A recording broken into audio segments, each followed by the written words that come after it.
So there's that today as well, right? 19th anniversary.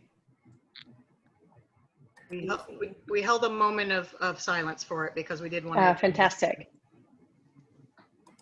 It's good to know, Erin. I wondered. All right, 9:45. We're going to go ahead and get kicked off. So as you guys can tell, and I can tell, everybody's comfortable with the chat. So that's awesome. I'm Juliana Stancampiano. I am the owner of Oxygen. And we are here, and I'm just gonna start diving into everything because we only have an hour today and a lot of content.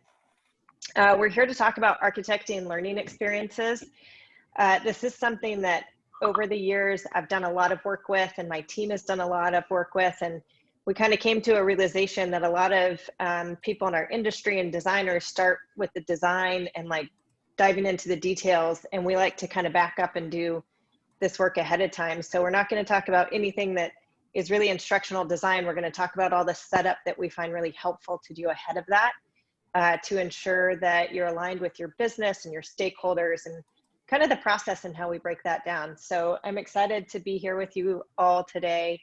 As I said, Sarah Davis, a colleague of mine, is on, and she's going to be helping out as well to make this as interactive as possible in this lovely virtual environment.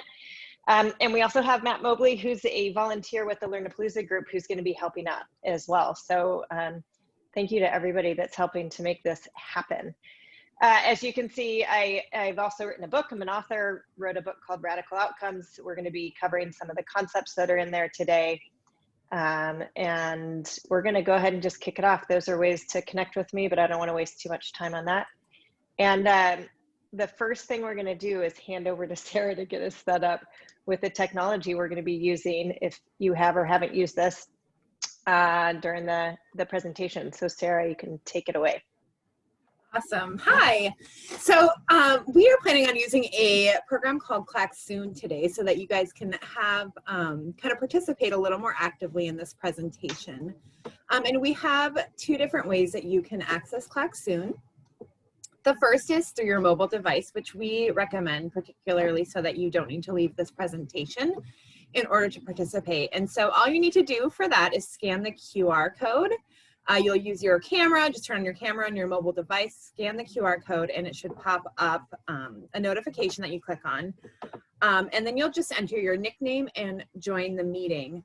For those of you who have the Clack Soon app on your phone, you do not need the Clack Soon app, but some people I know have used this in previous environments. You'll just have to enter the daily access code as well. That's right there.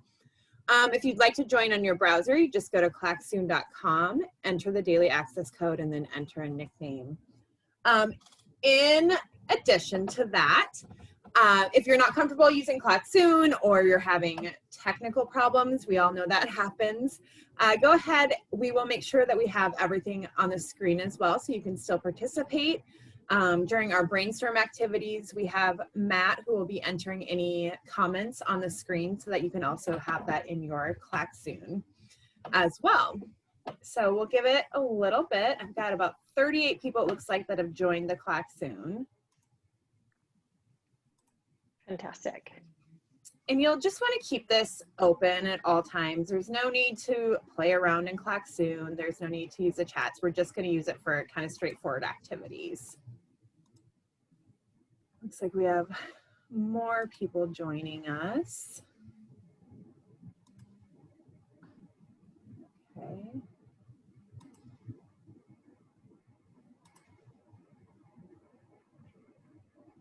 Okay, and we'll give it about 20 more seconds for everybody else to come in to the Clack soon.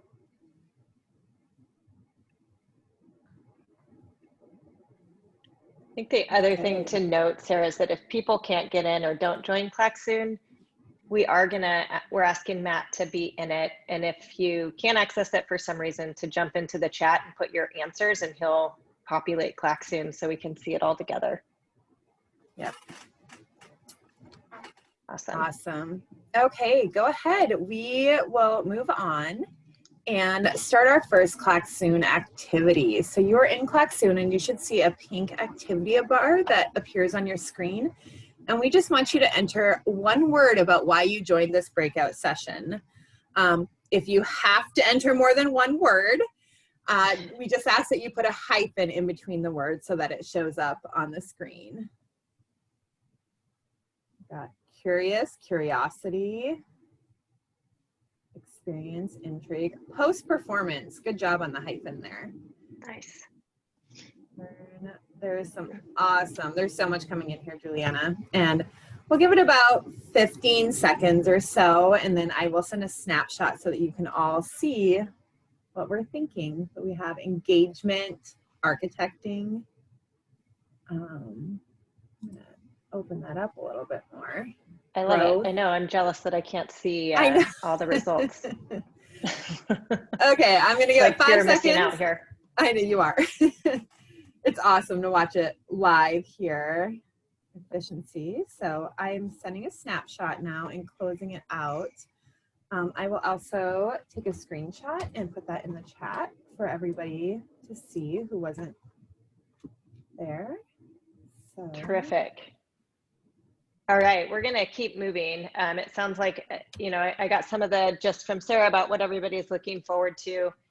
And I love the word architecture, and I will tell you that a lot of our clients really kind of shy away from it, and we have a hard time using it. So it was interesting, and we put it into the title of this, and I was kind of interested to see if there was going to be any feedback on that. But sometimes when you put architecture in there, people think it's going to be heavy or take a long time or kind of cumbersome, and they get angsty about things not moving quickly enough. So that's a word we use a lot at Oxygen because it makes sense, right? When we talk about design and learning, we think about nobody would go build a house without plans and architecture before going and building the house, you know, and I think we've probably all seen a lot of what bad architecture can do or can create when there's not a pretty, you know, a very well thought out structured plan ahead of time.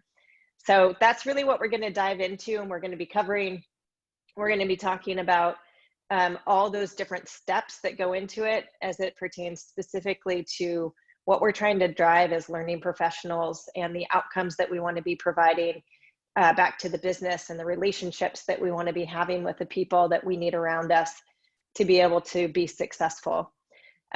So again, we're going to start out with a quick activity. So I'm glad you got into Clack soon, and we're going to go join it again. And Sarah's going to lead this first activity where we get some engagement. So as you can tell, we're going to be engaging a lot throughout this hour together. We're not going to just give all the answers.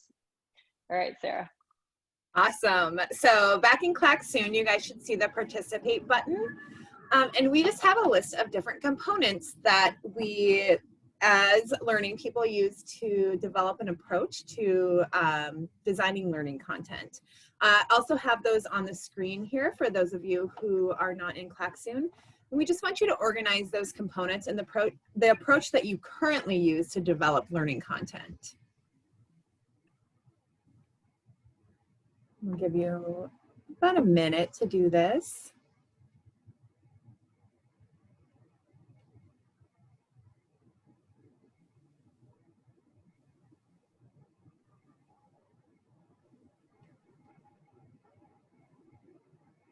Looks like we've got about half the people have completed it already. Awesome. Don't worry, this isn't graded. Yeah, this is not a test.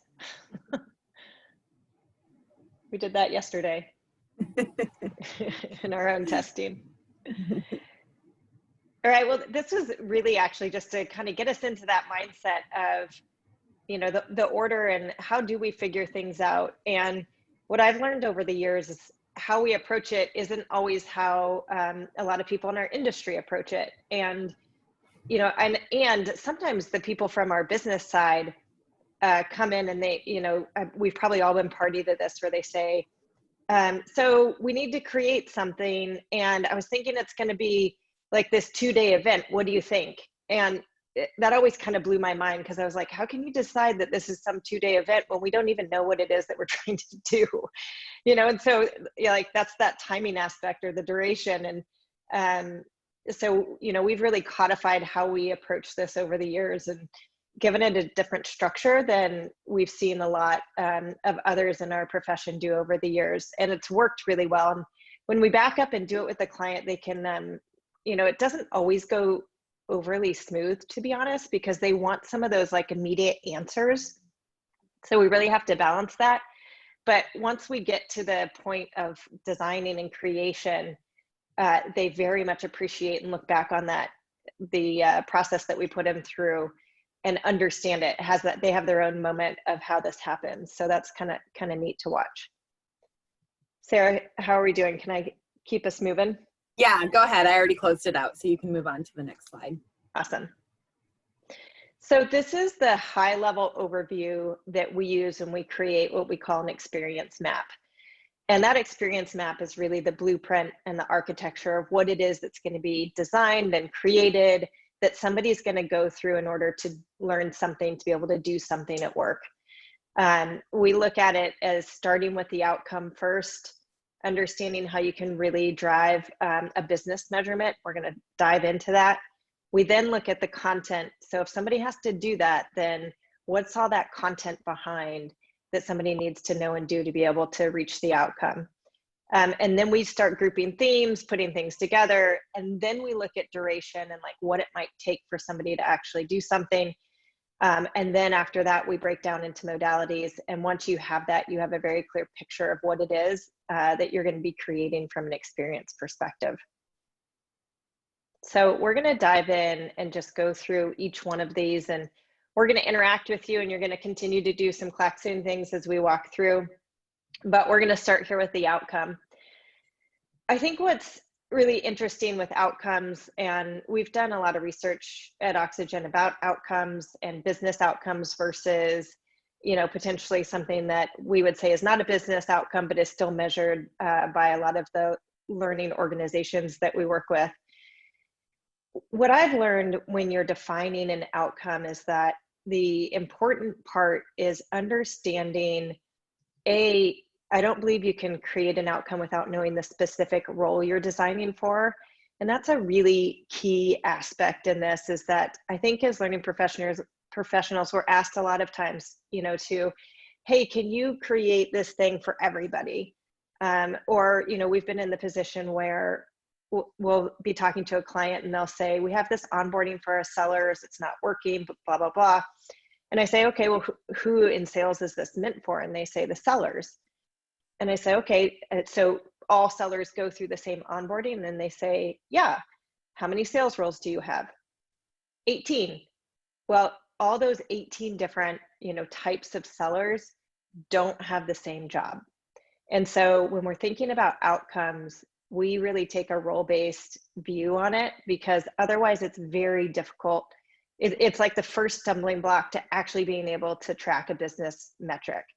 So if you can break it down by role when you're defining the outcome, and then figure out what it means to be onboarded, or what it means to, you know, sell a new product, or what it means to do something that somebody has to do in their role to be successful and add to the value of the organization.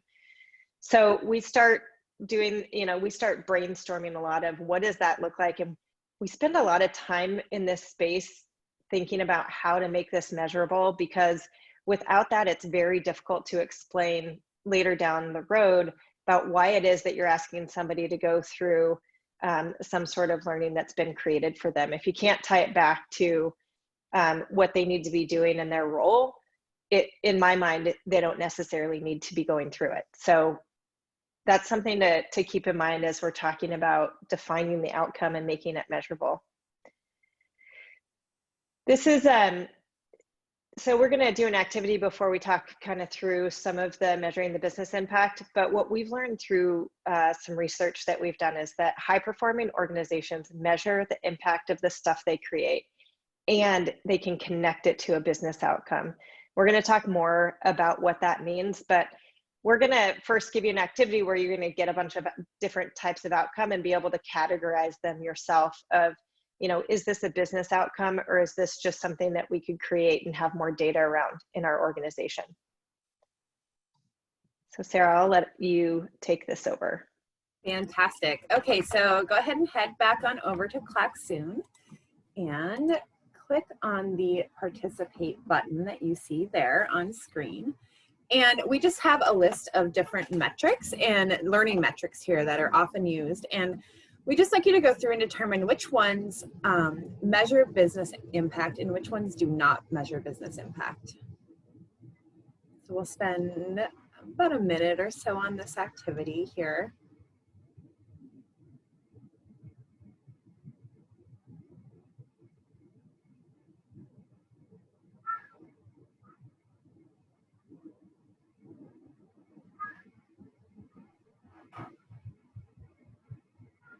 It looks like we have some answers coming in already.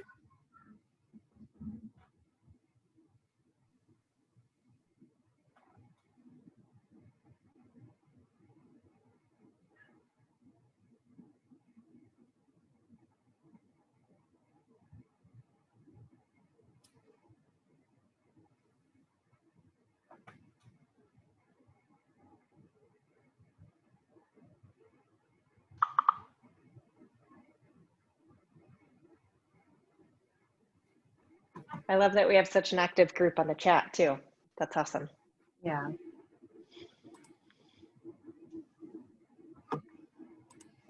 Looks like we're about 2/3 have completed this activity.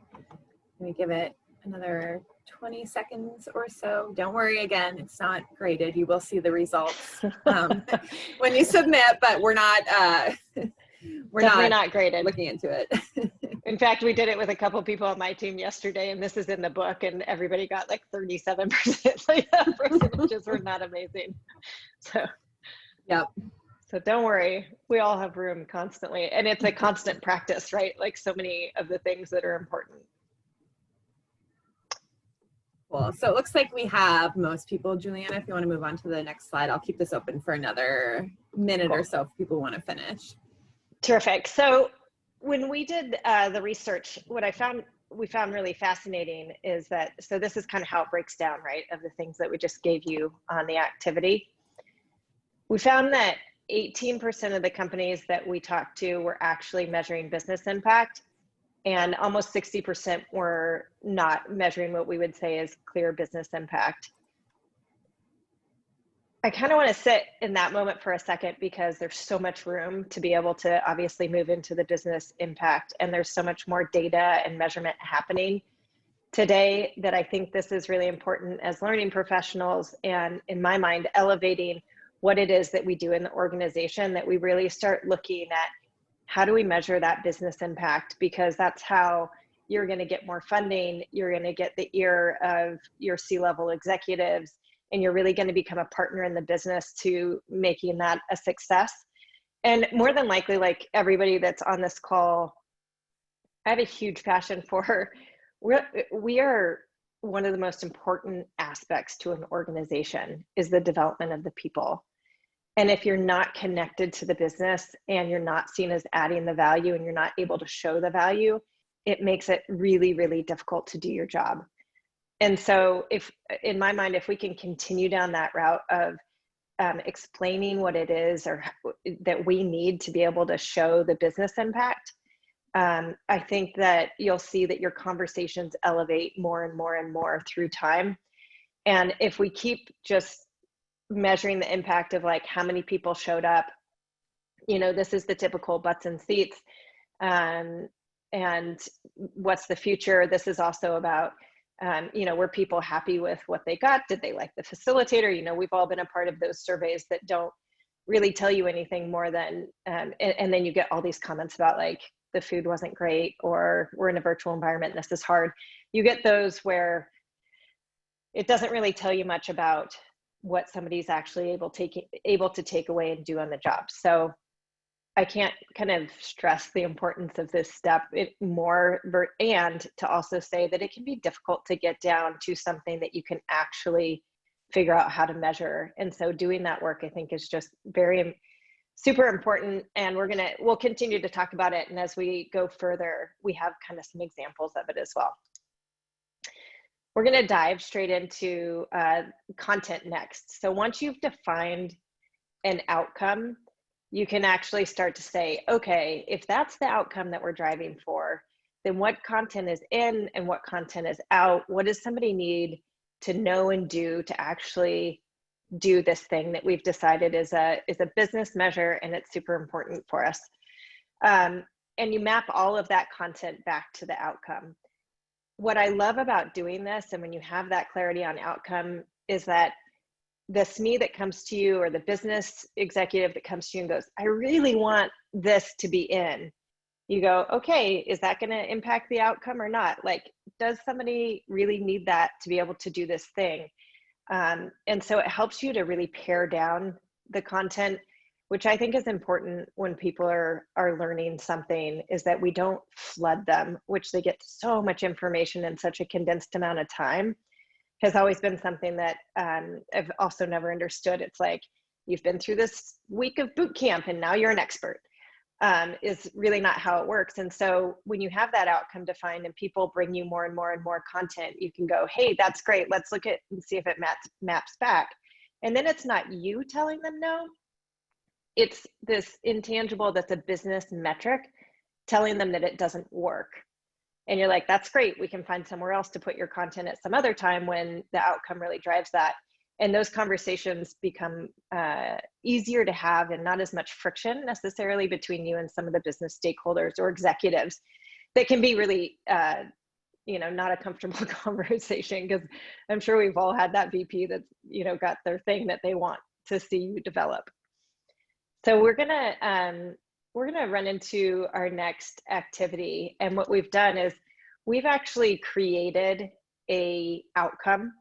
And this is about the audience that we have right now in this experience. And we're gonna let you create kind of some of your own ideas about what do you think the content, what does somebody need to know and do in order to reach this outcome? So Sarah, I'll hand it back over to you. Okay, cool. And Juliana, if you can just switch over and share your screen too after we've got people in. Thank you. So we're going to go through a brainstorm on determining kind of how we go about determining the content. So you'll go back into Clack soon and click that participate button again. It looks like some people were having some problems, so if you need to refresh, it should bring you back in there. And then you'll see in the bottom there is idea. So there is an idea right there, and you're just going to click that idea button and then enter the idea, answering the question, what does somebody need to know and do in order to reach the outcome of being able to complete a project with an internal client? So click that idea button, you can enter your idea, and then there is an arrow. You can just click that and it'll show up here on the screen. And when we say somebody, it's really that instructional designer. That's kind of that role that we're looking at. Sorry, that wasn't uber clear, but it's what do you need to know to be able to complete your first project? And what we're saying is that if somebody's new and they're coming on board, in our mind, an outcome that you could measure as an instructional designer is that first project has been completed with an internal client. And there's so many different things that go into completing a first project, as we're seeing jump up on the board now, which is awesome. I love this. Like, yes, who's your audience? Audience, there you go. You guys are good. I'm like, can't keep up with spreading these all around.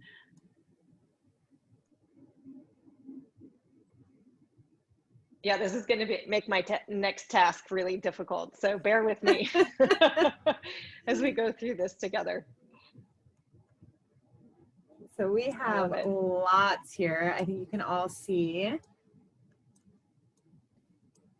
Yeah, this is a little bit like popping popcorn. As soon as it kind of slows down, we'll keep moving.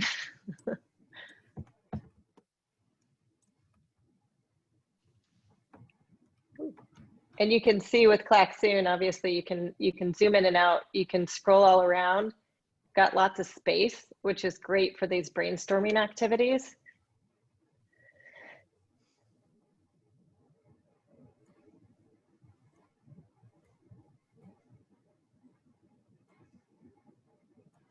The other thing, and we'll start talking about this, it's just so much, right? This is awesome.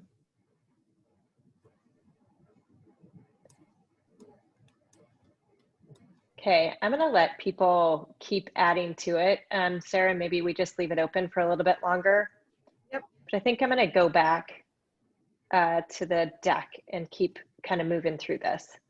Fantastic. And we will be using this for our next activity too. So yeah, just know we're not ignoring all of these things coming in. yeah. So you guys are populating it so that we can actually keep going, which is, so thank you for showing up today. Otherwise we would have had a really boring event. So this is something that we've done with a client. This is just an example of what our brainstorm looked like. We use Miro board at Oxygen. There is Clack, obviously, there's Mural, and there's Miro, which used to be real-time board. We find it really helpful, especially in the virtual environment that we're in, to be able to set something up that has some structure, but that people can then brainstorm and give you their input to. And so you can see that this one was about an onboarding for sellers, and there's a lot of different brainstorming around it. And when Juliana, you start, oh yeah, sorry, your That's screen okay. is cut off. I wonder if maybe put it in presenter mode. I think it is in presenter mode, but let me see if my share. Hang on. Sometimes it's the share. Sorry. That's okay. We'll see if this works. There you go. Okay. That's the fun of a live event and having to switch back and forth between things. So this was a live event. This is something that we did. One of the things when you're brainstorming an outcome or brainstorming these things is that, and we had this with this client that we did the work with, is that we learned really quickly that a lot of people have a lot of different views on what it means to be onboarded into a role.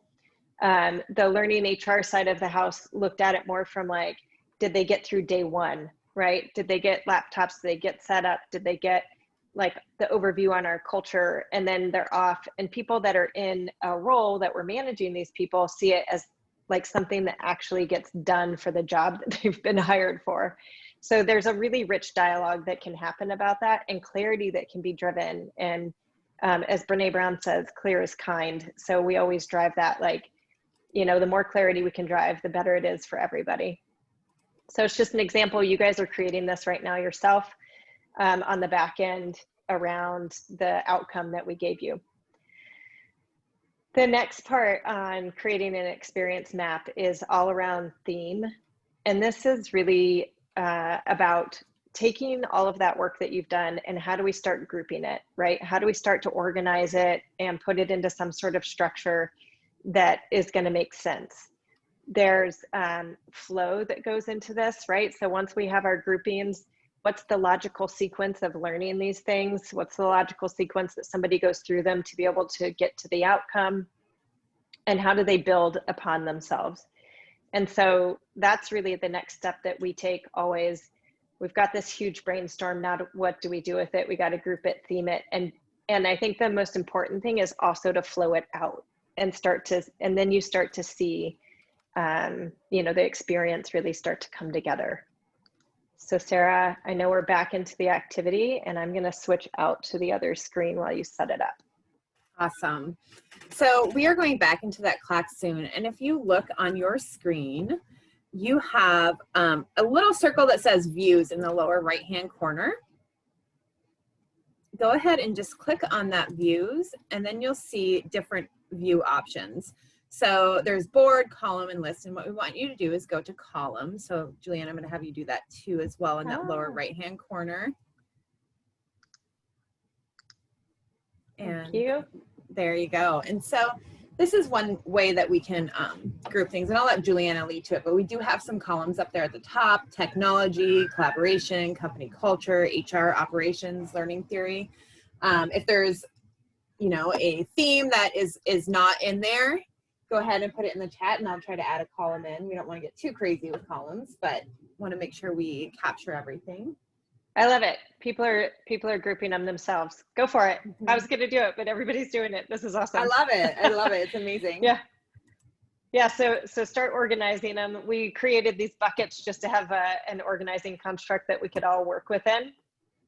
And later on, I'll show you kind of a end-to-end experience map and how we divide up some of these different things, because these buckets around, technology are going to break down into like you know, what does somebody need to know first? And then maybe down the road, they're going to need to know something else. And so they get interwoven. It's not so great at like just bucketing them into these very specific categories, but we did it for the sake of this event. This is great. And you can see here, you can scroll up and down. The colors also start to become interesting at this point from the Clack Soon perspective, where you can start designating certain colors for certain areas. And feel free, everybody, to just kind of drag them over yourself. I think that was great that we did it that way. You could probably put something on like skills / capabilities, Sarah, as a form there. Okay, there you go. Nice, there you go.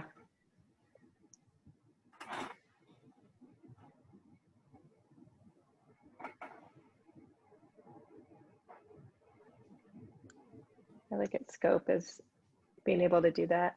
So the other thing is you start to see the double up, right? Stakeholders, question mark, who are they? How do we figure out who they are?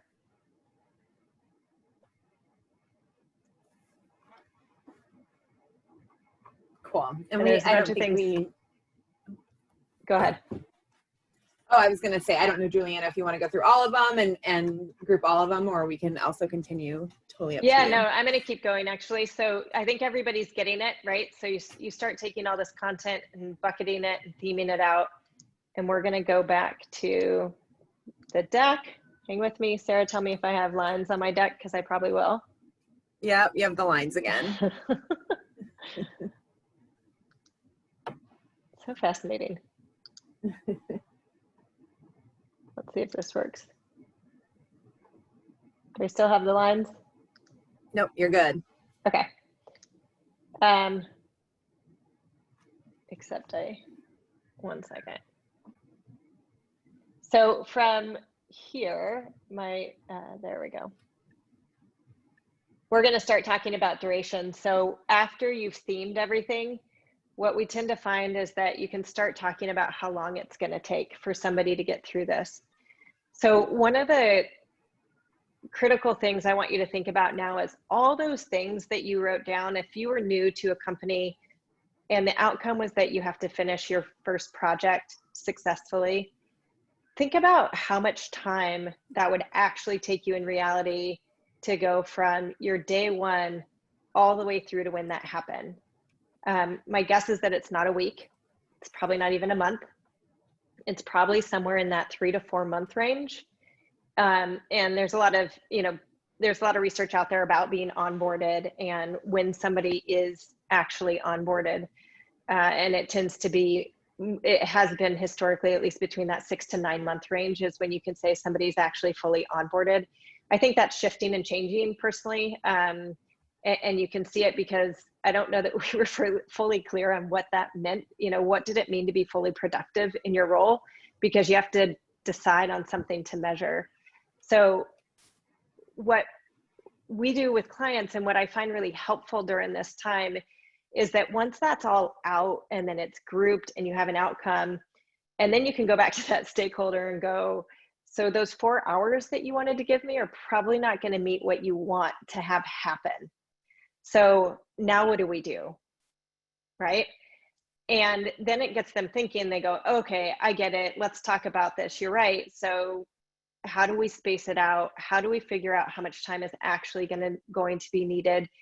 And a lot of times we find there's some sweet spot, specifically with onboarding, that it's a 2 to 4 month journey to get to where you want that person to be. And it really depends on what the outcome is. From another example from a sales perspective is sometimes it's a successful first call with a client. If they're like in an SDR role, that might have a shorter trajectory than another client where it was full quota, right? And that's going to take longer to actually ramp to that metric than some of the others. So you can start looking at all the content, what the outcome is, and then really talk about how long it would take to get there and start setting some realistic expectations. in fact, I just saw something on LinkedIn this morning where somebody said, this is really fascinating. There's a study that's been done and it's showing that just because people have the knowledge about this thing doesn't mean that they're actually doing anything differently. And I've had that conversation with a number of C-level executives, and they are seeing right now in the workforce a major gap between skills and knowledge and the capability to actually do something. And I think as learning people, that's really, really relevant to us right now. So what I see is that there's so much content out there and so much knowledge readily available at our fingertips that somebody can sound very good at something without actually knowing what it takes to do the thing. And that's a dangerous spot in my mind, because it means our expectations are going to be out of whack of how much time it takes for a human being to actually learn how to do something in a way in which we want them to drive this outcome. So those are all like just things and kind of food for thought in this when you're trying to figure out the duration of something. We've spent so much time trying to think about how to talk about this at Oxygen, because I feel like, especially on the executive side, the expectations are that it can happen very quickly. And in reality, it happens slower than what they would like. And we have found that if you go through this process with them and show them and talk to them, and one of my favorite things is to say, well, tell me how long you think it took for you to get to where you're at today. How many years did it take you to be able to do X? And when people start thinking about their own, curve and career path, they start to have some moments where they're like, you're right, that took me, probably a good year to be really good at building rapport with people, right? Or understanding the nuances of these types of conversations, or how to redirect without it coming off that I'm trying to redirect somebody.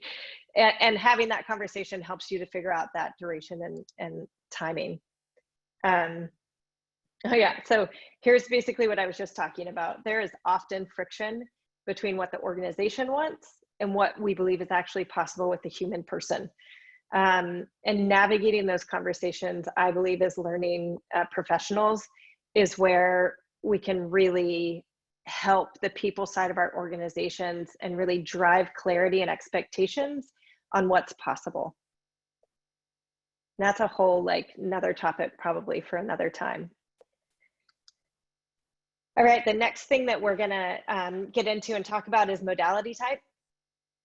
So modality is fascinating to me because a lot of times, again, you get that person that comes and we get this all the time. They say, hi, we need your help. We need to create a 30-minute online learning thing, and here's all the content, right? You're like, oh man, that's gonna be tough. How do we break that down maybe a little bit more? Or, is there, can we flex on this?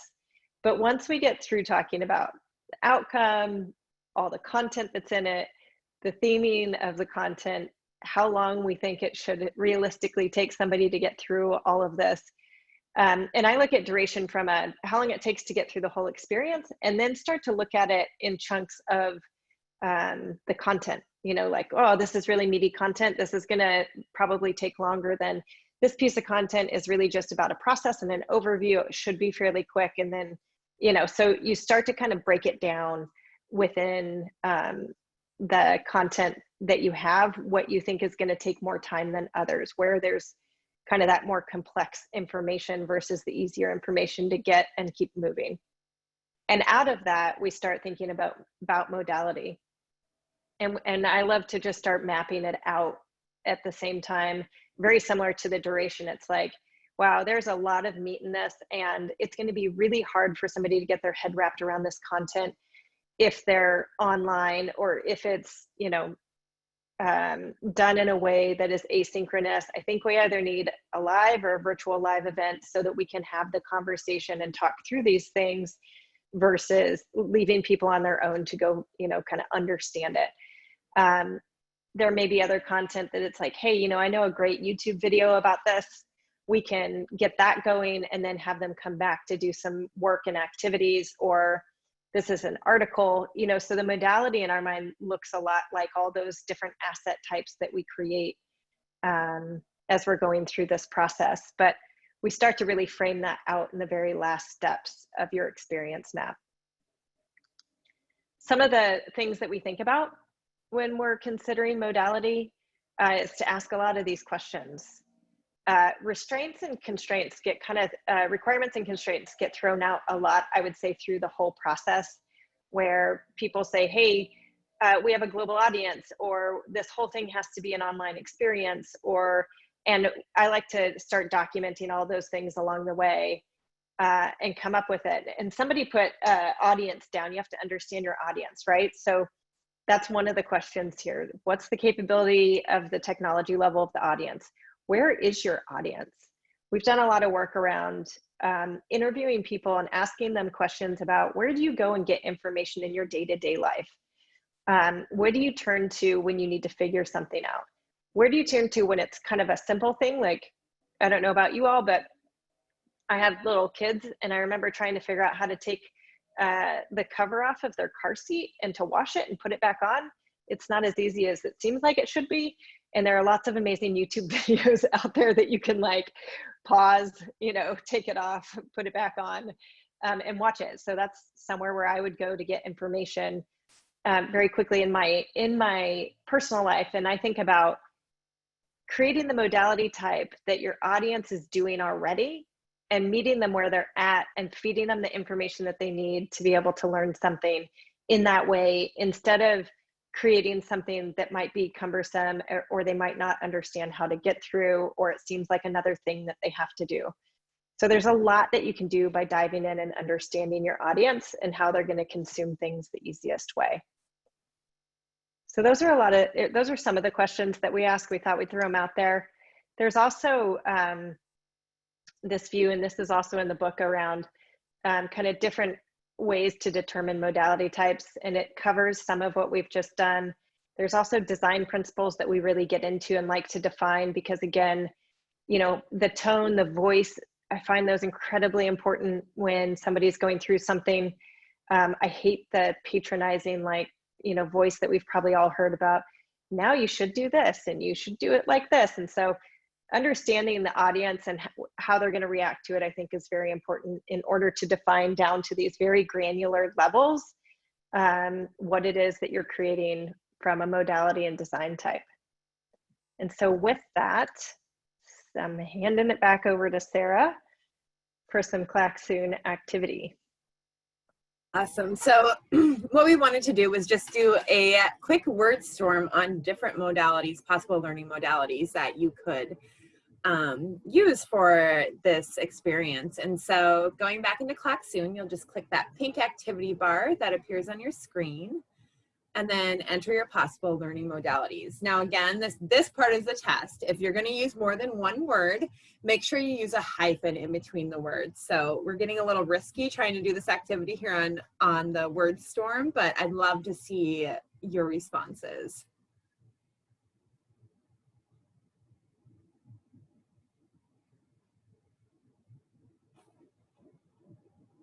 See if people are able to navigate in. Haven't seen any responses come in. Oh, it's still in the same activity? Well, let me make sure that goes away. Sorry about that. Okay, are you able to see the pink bar now? Yes, yes, okay, thank you. Sorry about that. I didn't realize, I was hoping I would be able to keep both open, but there we go. Lots of answers coming in. Peer-to-peer, great job on the hyphens. Podcasts, e-learning, instructor-led, in-person. Oh my goodness, it's coming in so fast, I can't even read them all. Video is huge. Animations, embodiment practices, web-based. Oh, this is amazing. Make sure you guys all, I'm going to send a snapshot in a second, but there's awesome, awesome things here. I feel like maybe save the snapshot too. You may have new ideas for your future trainings. That's great. Sarah, how much time do you want to give to keep this one open? I will go ahead and send a snapshot here. Let's give it 5 seconds. Yeah, we figured this could be helpful for everybody because I think, you know, different modality types are kind of always swirling around and coming out, and we're all kind of on that forefront of what's happening. Yeah, it's great. Okay, so I am going to send the snapshot now. Cool. All right. So we're on to the last part, which is actually the experience map all up. And so I am going to, this is the last part of the process. All of those things that we've just gone through comes together to give you an experience map. This is an example of a rolled up, and I'll explain why rolled up experience map that we've done with a client. The outcome of this was, so this was specifically for a frontline supervisor audience within a call center environment. And the business outcome that we were working towards was lowering attrition. So as you can imagine, in call center environments, they tend to have fairly high attrition levels. And we were really trying to see if through helping the frontline supervisors, who's the first person to impact an agent, if we could elongate that or lessen the attrition cycle. Because what they would find is that if somebody could make it past 3 to 4 months in that role, they would actually stay for 2 to 3 years at the company in that role as an agent. And so that makes a huge difference from a cost perspective and from the people perspective and from the consistency, and then ultimately from the customer's perspective, when you have somebody that understands and knows how to navigate this. So this was a huge, this was a huge problem, business problem that they were trying to figure out. And an aspect, I will say, was training. And I saw this in the chat earlier. Yes, many times when we really dive in and talk about the thing that somebody wants, the answer isn't training. And I'll give you an example as we were going through this. And I know this is a little bit hard to see, but you can kind of see, we organize these a lot by, I kind of call this, this is like going into Hulu or Netflix or something and looking up a show that's been on for a number of years, and you've got your different seasons, right? And each one of these missions, as we call them, has an outcome attached to it. So when somebody's done going through all these different episodes, as you can see, right? So kind of similar, and there are different modality types. Some of it was online, some of it was in person. Some of it is what we were just calling micro learning, which were podcasts or articles or things that they would watch on their own. And then these things that they had to go do on the job. This, as you can see, this whole event took many months. It was over a 6-month period that they would actually go through this, and they ended up going through in cohorts. And there was a lot that went into this. And one of the things that we kept hearing from that some of the VPs was they really need time management help, time management. Like, where's time management in all of this? And they wanted us to just like double down on time management. But what we learned going through the process and interviewing the audience is that time management wasn't actually their issue. In fact, these people could run circles around me with time management. I was so impressed with how they set up their days. The issue is that there was a certain kind of call that would come in that that would be very quickly escalated to the supervisor to have to handle. And they were coming in so often, and they would take up so much of their time that their whole, planning of what they would be doing was just blown out of the water.